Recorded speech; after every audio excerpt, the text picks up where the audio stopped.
Oke, halo YouTube, ketemu lagi dengan Bengkel RC. Kali ini kita mau, ya dibilang review boleh, dibilang ya cuman ngobrol aja boleh, suka lah. Ini saya punya kit Orlando Orlando skala 1:32, modelnya Defender D110 yang long wheelbase ya. Jadi oh iya, lupa, mungkin masih momennya Idul Fitri. Jadi kalau mungkin di beberapa video saya sebelumnya pernah ada salah kata, salah penyampaian atau apa, mohon maaf lahir batin, mohon dibukakan pintu maaf yang selebar-lebarnya. Terima kasih untuk beberapa komentar yang membangun, terima kasih ya.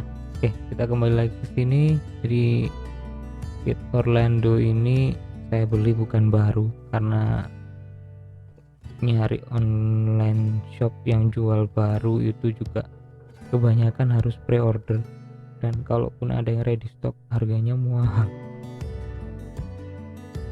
Kenapa saya bilang mahal? Ya karena kalau kita compare untuk impor langsung juga selisihnya lumayan banyak. Jadi saya belinya yang bukan baru, yang second, tapi masih worth it lah kalau saya rasa, walaupun masih di atas 1 juta untuk second dan enggak RTR. Tapi dari harga yang saya dapat itu, saya udah dapat kitnya, dapat satu baterai, ISC juga sudah ada, dapat pelek sama ban. Jadi dapat 2 set pelek sama rodanya yang terinstall. Ini sepertinya bawaannya, karena di Defendernya sendiri di bodinya ada pelek sama ban cadangan. Kenapa nyari kit ini, kenapa pengen banget punya kit ini? Ya kalau kita lihat situasi kita sekarang lah, harus di rumah aja, nggak boleh kemana-mana, stay at home dan yang lain-lain. Ya keleluasaan untuk main di luar itu juga susah, lagi sekarang momennya lagi situasi yang ditetapkan pemerintah kayak gitu, diperpanjang. Jadi ya apalagi sekarang ya situasinya memang harus banyak di rumah, karena ada tambah satu anggota baru yang umurnya juga masih belum genap 2 bulan. Jadi ya harus banyak di rumah. Jadi saya pilih kit ini buat main-main di rumah, buat ya menghilangkan rasa kangen ketika lama ndak pegang remote. Cukup menarik. Yang saya suka sih karena dia artikulasinya mirip dengan kit skala 1:10, mulai dari suspensi, gardan dan yang lain-lain. Kalau untuk review detail saya rasa di channel-channel yang lain juga sudah banyak yang bahas, tapi saya di sini hanya untuk ya apa ya, lebih ke pengalaman pribadi aja sih. Kenapa kok akhirnya harus pilih beli kit ini? Karena kit yang 1:10 dengan rumah saya yang tidak terlalu luas, kita mau mainnya cuman paling mentok dari garasi ke dapur ya nggak nyampe 2 menit juga udah nyampe ya kan? Nah ini dengan kit yang kecil gini, saya mau bikin obstacle kecil, kita bisa main di dalam rumah tanpa harus pergi keluar. Buat saya udah sangat menarik, cukup kalau buat untuk main di rumah. Mengingat ukurannya juga kecil, nanti kalau mau bikin obstacle yang pakai, suka sih saya juga bikin obstacle pakai kardus supaya bisa main ya. Modelnya nanti akan saya tampilkan, ada videonya. Jadi sudah saya buat, sengaja nggak saya buatkan unboxingnya karena juga nggak terlalu penting, karena ini bukan baru. Ya cukup ya. Nah kemudian untuk waktu datang saya kan tidak dapat transmitter, tidak dapat receiver, dapatnya cuman kelengkapannya untuk elektronik itu servo ada, motor sudah terinstall, ISC ada, mungkin ini ISC 20 ampere yang biasa ya, tapi ISC ini saya rubah wiringnya karena waktu datang itu konektor baterai sama konektor ISC itu bukan pakai konektor kayak gini, bukan pakai konektor JST, melainkan pakai konektor Tidian. Kemudian untuk motor dia pakai banana plug, jadi kelihatan banget penuh di sini, konektornya besar, kabelnya besar-besar. Saya ganti pakai kabel yang agak kecil, soketnya pakai JST yang agak kecil supaya penempatannya juga lebih rapi. Kemudian untuk receiver ini receiver yang saya receiver yang Das Micro Sanwa kemarin sempat saya pasang di Raptor gado-gado, akhirnya saya pindahkan di sini karena yang Raptor gado-gado sekarang saya pasangi punyanya Radiolink R6F, jadi yang Das Micro-nya pindah ke sini. Kenapa Das Micro-nya yang pindah ke sini ya, karena hanya untuk main di rumah aja saya rasa juga udah cukup, daripada Das Micro-nya juga nganggur.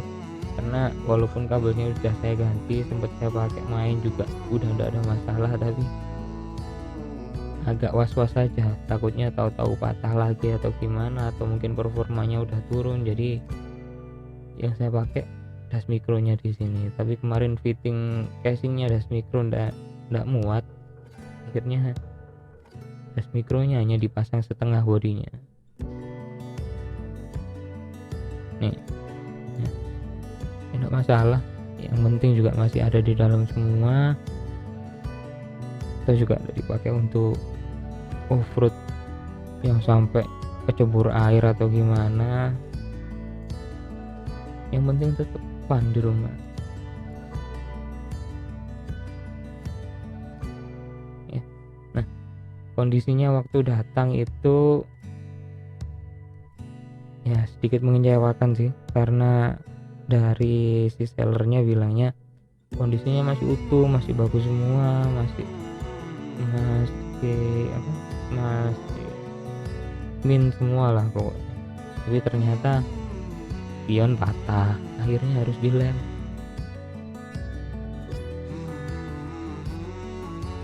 Kelihatan kan pas lemnya, dan patahnya bukan hanya di satu sisi aja, tapi dua-duanya.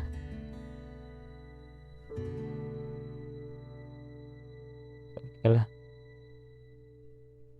Kemudian di sini ada side plate juga patah.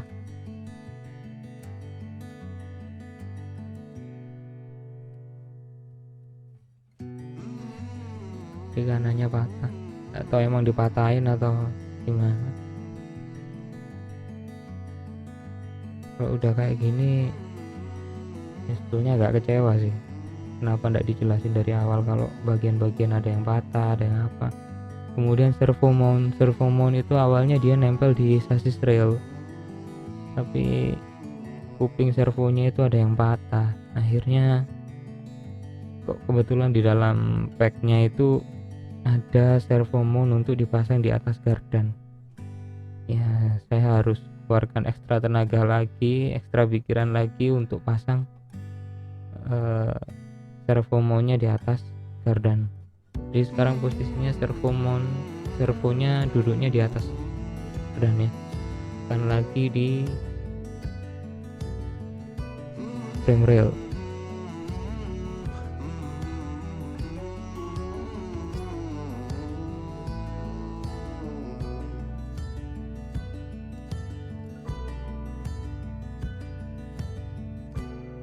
Menarik nggak? Menarik sih, menyenangkan ya, menyenangkan. Untuk meja saya yang tidak terlalu lebar, 60 kali 80 cm, yang udah dikurangi lagi luasannya. Kalau kita hanya satu luasan cutting plate ini aja yang cuman 60 kali mungkin 48 nih, 60 kali 45 cm, ruangannya udah cukup banget ya, nggak perlu ruangan yang luas-luas kan.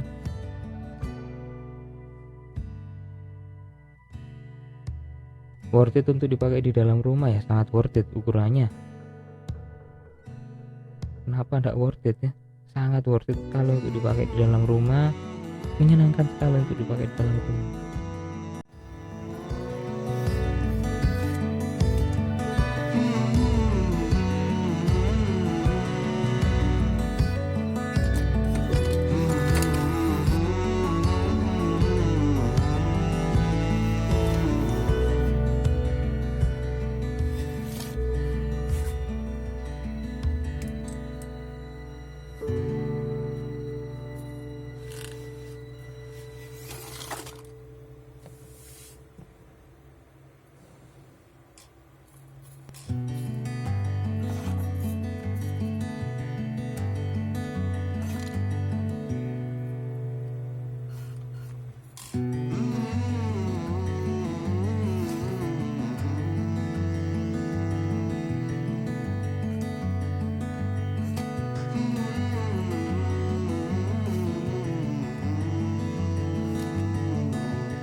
Cuman ya itu tadi keasikannya kalau kita beli second itu kan sedikit berkurangnya di bagian mana, yang jadi berkurang kan nggak bisa rakit sendiri dari awal, keseruannya ngerakit itu juga kita jadinya nggak dapet ya, mau gimana lagi, mau beli baru rakit sendiri juga yang jual jarang, kalau mau impor juga ketemunya sama aja. Ini yang jual juga kebanyakan sistemnya pre-order, saya kurang suka, nunggunya kelamaan, nya beli second aja. Oh iya, satu lagi kekurangannya, waktu datang baterai yang saya dapat kondisinya agak embung. Ini juga nggak disampaikan sama si seller, tapi mau saya komplain juga ya, paling ndak udah jadi pelajaran lah yang kayak gitu. Besok-besok modelan kayak gini nih ya, bisnis kemudian ndak menyampaikan semua kondisi apa adanya di awal, itu nanti ya akan merugikan sendiri sebetulnya ya. Kenapa orang kalau mau bisnis kemudian ndak seberapa jujur ya, mungkin sekarang ada satu orang yang dia merasa wah ternyata saya jualan kayak gini aja udah untung. Time kalau sudah ada kayak gini, saya juga tidak akan merekomendasikan ke teman-teman atau siapapun ya beli di orang itu. Ya lah ya, jadi jangan, kalau memang niatnya ya yang baik, kalau memang niatnya jualan ya jualan yang baik. Jangan sampai orang merasa tertipu. Saya merasa tertipu iya, karena memang tidak disampaikan dari awal, tapi ya sudah, itu jadi rezekinya dia. Semoga hal yang kayak gini tidak diulangi dan tidak terjadi lagi. Next time rencananya ini mau pasang lampu-lampu. Saya lagi nyari lampu-lampu yang fittingnya pas lah, kira-kira fittingnya pas itu ya cocok ditempatin di Orlando ini, karena kalau untuk depan sudah ada lamp bucket, cuman yang bagian belakang lamp bucketnya gimana, ruangannya kecil banget, namanya juga micro RC car ya.